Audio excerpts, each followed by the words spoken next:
Greetings, art lovers, and welcome to another edition of the Sight and Insight podcast. It's been so long since we've managed to get together to record a podcast. I can barely remember which buttons to press, so you'll have to forgive any technical glitches that turn up, but we'll give it a go and see what transpires. See what words of wisdom our guest today will have. We have the very lovely Connie Nagel, and the equally lovely David P. Curtis. You see, I can't even put two words together without getting confused. But it will be nice to just chat about some art and have some intellectual conversation and opinions out there, rather than some of the problems we've been dealing with just recently. I'm sure you all know that, life has been very challenging just recently. You're probably all in lockdown like we have been. And it gets very difficult to face each day and try to find something positive to go with. But when you have beautiful artwork on the wall, it gives you a kind of relaxing moment, because it's something you can appreciate. It's not like watching TV all day long and getting the latest updates. Personally, I find the artwork very soothing. I hope you do too. And I'm going to go straight to Connie to ask if she's going to have any words of wisdom to share with us about these challenging times, because obviously I'm totally unprepared for this podcast today. So Connie, let's go straight to you and see if you have any uplifting thoughts for us. Well, thank you, Judy. And it's true. I mean, here we are in the midst of a pandemic, and in fact, it was these days that we decided that we would start the podcast and call it a safe haven in troubled times. And certainly we're in troubled times. And so what David and I wanted to talk about was how we can use these times when we're sequestered in our homes, that we can paint. And that's what I've actually been doing. For the past 15 days, I've been painting. I've been repainting other paintings. I've painted a gigantic painting that was 42 by 58. And what I did is I engaged my imagination. And I was working with the big, huge mural-like one is one that already had a sky. And so I just sort of created the land or the landscape. And I did it through my imagination. And I did it through the current thing that David and I have been endorsing, and that is the blot method. So this came from Alexander Cousins in 1750. And was what we do is just put a wash down, and then you begin to see what comes out of that. But the lovely thing about it is that it allows you to automatically become engaged in your piece, and the piece is actually giving you information, as opposed to you being the solo composer, plus playing all the instruments, doing everything else. You, in fact, are beginning to engage with the piece and allow the piece to tell you what it wants. So I'm going to ask David what he's been doing in these past few days. Oh, very nice. I think, and Connie showed me some of these pieces that she's been transforming, and I think the blot technique is definitely probably a universal technique, but just seen or interpreted slightly differently. Yeah. The abstract effect, Giovanni Baldini was famous for, in putting down an abstraction and then pulling a very, very modeled figure out of that abstract. And the thought was that maybe the abstract helps movement, and therefore the figures have a lot of movement. This, I think, was very popular in France, that really trying to give movement to a painting, And then there are people who designed like we thought of, like Degas, Yeah. and he designed. He didn't have to figure out the modeling as much as the design in order to create the movement. And there he was doing horses and ballerinas, all movement. So, But now another thing that you bring up that I think is important, and I also was experimenting with, is the idea of keeping everything, all the edges, very fuzzy.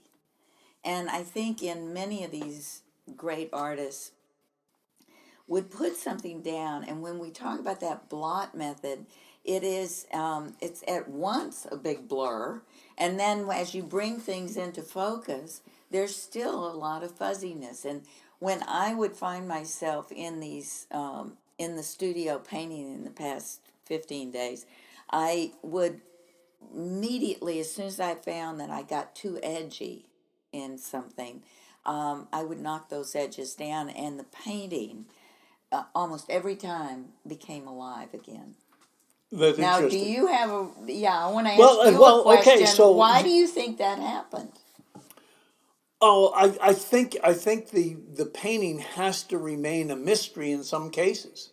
Yeah, And I think the best way of explaining a well, mystery would be that sort of uh, the blurry effect, you might say, that we can't really be sure, or the Boston School of pulling it out of the fog. So, right. and when I always think of that term, pulling it out of the fog, I can see the silhouette and I don't even know where I am because the fog's so Mm-hmm. thick. But somebody brought me to this plot we're going to paint, and I see the silhouette of a building and a stone wall here, and and then the fog lifts, and I get a little peek of it, you know. Yeah. Oh, it's a building. So I start drawing the building, and the fog rolls back in, the building disappears, I'm back to the silhouette again. And that was my lesson about That's the good. fact that sometimes you don't get it right off the bat. Right. And if you keep it in the blur, it maybe makes it better. It makes Well, it now more I'm going to perfected. also Is that add. is that what Yeah, you're thinking? Yeah. and also I was just going to add another little psychological component to this, and that is that we have in our brains, so we're kind of wired to try to engage and make out something in an ambiguous situation. So when we look out, and I know all of us have done it, you know, we look out and say, do you think that's a little white boat out there, or is that maybe something else? Or, you know, you just can't quite figure out what it is. Well, this idea of this ambiguity in painting is that we immediately begin to become more engaged, don't you feel? Oh, I It's definitely the think same thing as what somebody is doing when they're looking at our painting. yes, and so many painters that I've met over the years, exactly the same state of mind, you know, and it's not easy to explain, and I don't think Yeah. people explain. At least the older painters I knew on Cape Ann could come up and tell me advice that fit exactly what I needed. Good advice, you know. Mm. Simple things like there's nothing out there in the world that's white, David. So don't worry about it. It's all got a little color in it. And when that, I'm just a young kid painter, and here's this old wise Gloucester artist, and he says, don't forget, that sort of thing. And it was always, sort of like, hey, good to see you, smack on the back, and hey, you're looking good. The sea guys who like to go down Yeah. by and paint the boats and things like that. Yeah. But getting back to the topic, you were saying how much imagination you use. I sort of did something a little different, Yeah. in that I was setting up interiors, and I was trying to figure out ways of doing interiors that aren't sort of Vermeer like, a little too obvious, which is absolutely beautiful. There's nobody better, and I'm not trying to compare with Vermeer, but I was trying to do something a little different than that as an interior. And so as you set up these forms, and they're so obvious because there's this background to it, that principle of figure ground really, really applies in an interior. Whereas in a landscape, it doesn't always. I mean, there's so many options that just to say it's a figure ground idea, I don't think would work. But in an interior, because you're in this little box, Yeah. it really makes a difference. So I've been studying out, the best ways to do it. And the interesting thing is, we're both in agreement. Now, I started off with not a blot, but a sort of a chiaroscuro impression, just sort of black and a little burnt sienna. and just made my impression of everything I saw. And if they were dark, I connected them all up and saw only the negative spaces or abstract shapes that each was making. And then I took the second step, which was to tighten it up a little bit more, but sticking with that same method of like a blot technique of just seeing the design first and holding on to that for the longest time. And I found that it made my shapes easier to find and establish. So in 3 hours, I got a reasonable likeness to what I was seeing. But it's exactly what you were saying. If you when it's time to turn that edge on that particular form, it's because of the design and not because of, oh, I got to make the flower look more three-dimensional. Now I'll make the telephone over here three-dimensional. It's all in relationship. So as you say, the best method is to keep it in that sort of fuzzy, blurry which is that world, unity, which holds the gestalt. Yeah. What have you been doing? Yeah. Judy? I've been catching up on my sleep, but I haven't been doing. From the Besides beginning raising beautiful orchids? Yes, I have some beautiful orchids. And, when you have flowers in the house, they're just so beautiful. It's just so uplifting. It just gives you a different impression of what's going on. You feel like there's hope out there. I'd been working on a talk I was supposed to give for the Cape Ann Museum on the exhibition by Tom and T.M. Nicholas, A Father and Son's Journey in Paint. And I'd been writing copious notes. I'd got all the images in my mind about the organisation of the exhibition, so I could talk about the pieces as I went around. And then 2 days before it, of course, it was cancelled because we were getting into the idea of isolating more and social distancing. And I felt so bad because it was a beautiful exhibition, and I'm not sure that when the museum opens, whether the exhibition will continue for a short time or whether they'll go straight into the rest of their calendar that's probably already set. I'd been working on a presentation for the Cape Ann College Women's Club I was going to sort of do something on Gloucester through the ages, as how it was represented by different artists, beginning with somebody like Fitzhenry Lane, who was one of the earliest people to be painting and influencing others to come, and Winslow Homer and Jane Peterson was an early artist coming here. There were so many good names. It's very hard to isolate the ones you want to talk about because there's so many good painters. But it's interesting when you see how various painters did the same kind of scenes. They all worked down by the docks. They were painting in the streets. They were painting the local people. And it's just fascinating to see, a history of Gloucester in paint. That one was cancelled, but hopefully will be rescheduled for the fall, which will take place in Gloucester. And David and I were also going to be doing the Hibbard lecture at the Whistler House Museum of Art in Lowell, and sadly that one got rescheduled too. I think it got pushed up till, I'm not sure if it's the fall or the beginning of next year. But there's a lot of things that we were hoping to do to be able to share our love of art appreciation, art education. And of course, all these things got sort of stopped in their tracks. Whether we can put anything online to catch up with some of these things, I don't know. Can they still see the Nicholas show? Yeah. Is the museum open? Do you know? It wasn't. I thought it was. Most places were going to be sort of closed until the end of March. And now, of course, because they're suggesting that there should be more isolation till end of April, I would think most people will go by those guidelines.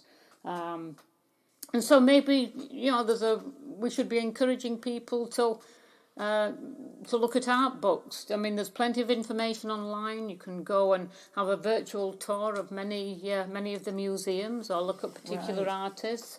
It's just, there is something very relaxing, I think, about looking at fine art. And as you say, Connie, art was supposed to be a safe haven in troubled times. And it can be, and perhaps for those who never tried painting, or maybe they should. Do you think it would be a good exercise for people to look to their imagination and their creativity to help them through the day? That perhaps long days for people who aren't used to being at home all the time.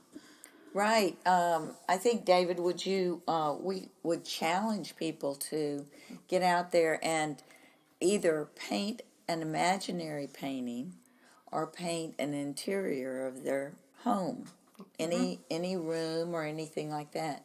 And David, before this podcast started, he was talking about how he was going to give all these prizes to people, and of course it's going to be. There's going to be lots of small print for them to read. It is an interesting exercise if you're at home and you're First, second, it doesn't third. matter whether, but set up your easel and do your living room, and I think you'll surprise. I was very surprised to see people who did this and exercise how personal they were and how beautiful they were, because they were aesthetically pleasing in their own way, right? And it brought out all those principles of art, like what we were talking about with design.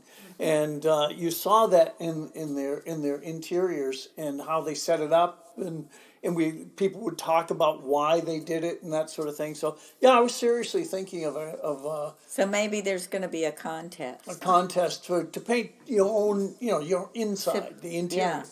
I mean, I love landscape.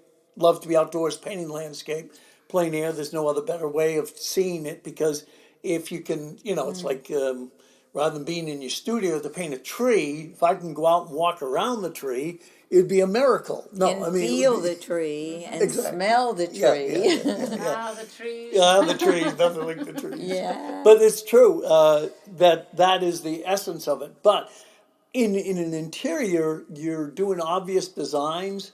But if you follow some of this idea, what Connie and I were talking about, because she was doing this in her own studio up in Maine, and I was doing this in my studio, yet the similarity of thinking was really amazing. How we wanted to keep it going. Collective unconscious.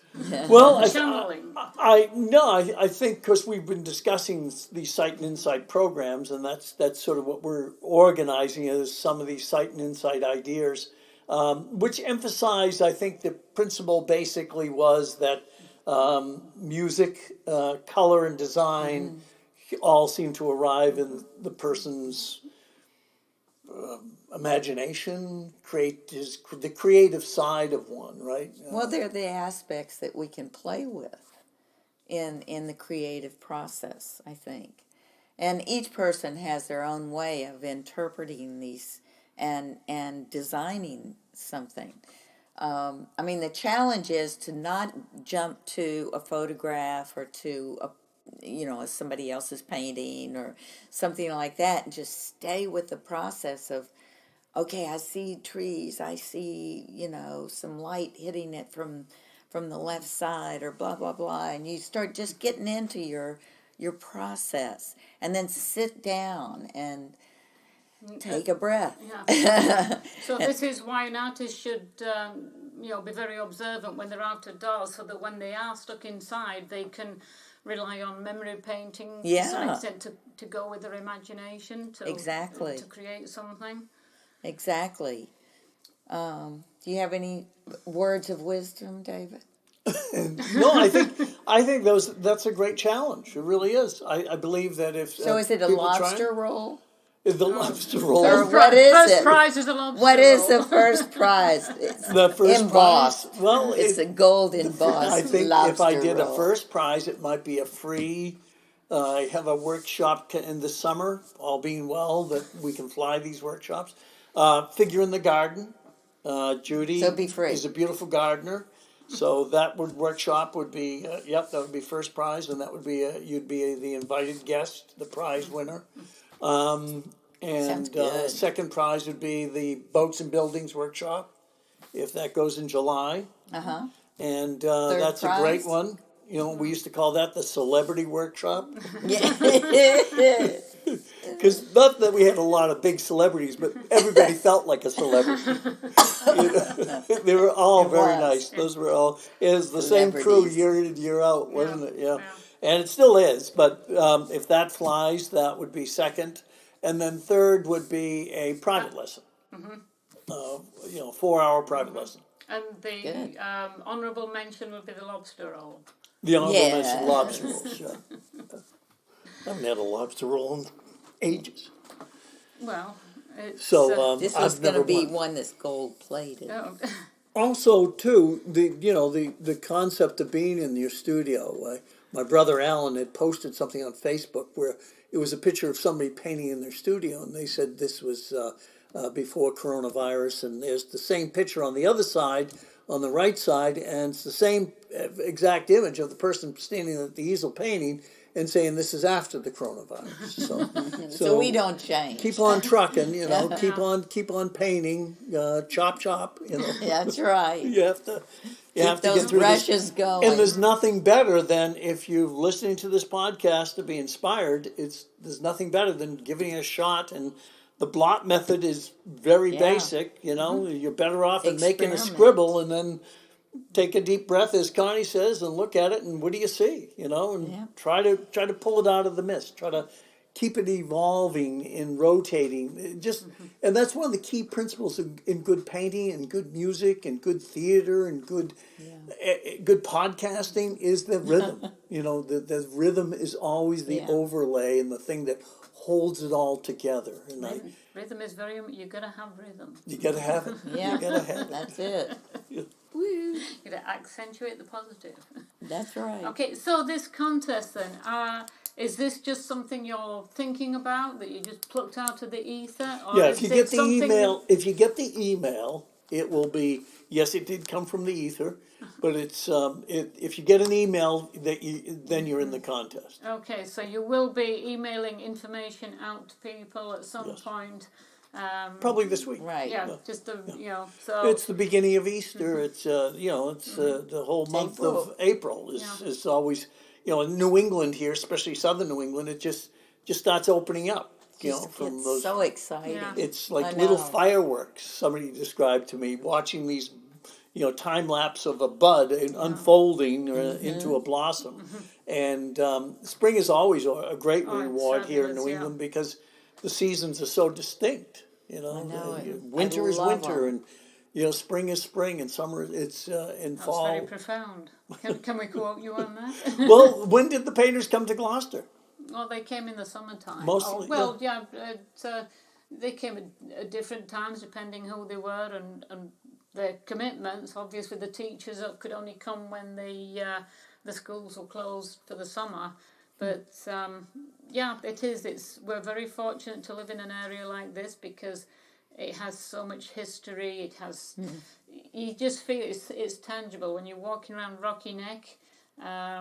You can just feel, hey, there's Winslow Homer just down there pushing his boat out to go and stay on the island and get his painting done. And it's just an amazing place. So we hope people will continue to enjoy Cape Ann. Hopefully, once all this virus is over and we can come out of our bunkers, it will be great to just walk around and appreciate what's the art history here is immense. I mean, I was just thinking about all the homes that Edward Hopper painted here in Cape Ann. A lot of them are still intact the way he painted them. Just the same. They haven't changed them, as if they knew it was a paintable building, and therefore it stayed. And Cape Ann's got. Well, I think the MFA had a tour of Hopper's houses, an exhibition of Hopper's houses, and then they did a tour of them. Yep. And they really had changed very little from the actual paintings. Wow.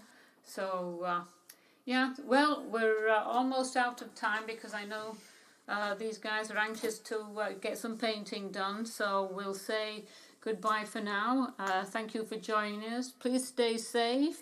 Stay healthy, and we'll hope you'll join us next time, hopefully next week, for another edition of the Sight and Insight podcast.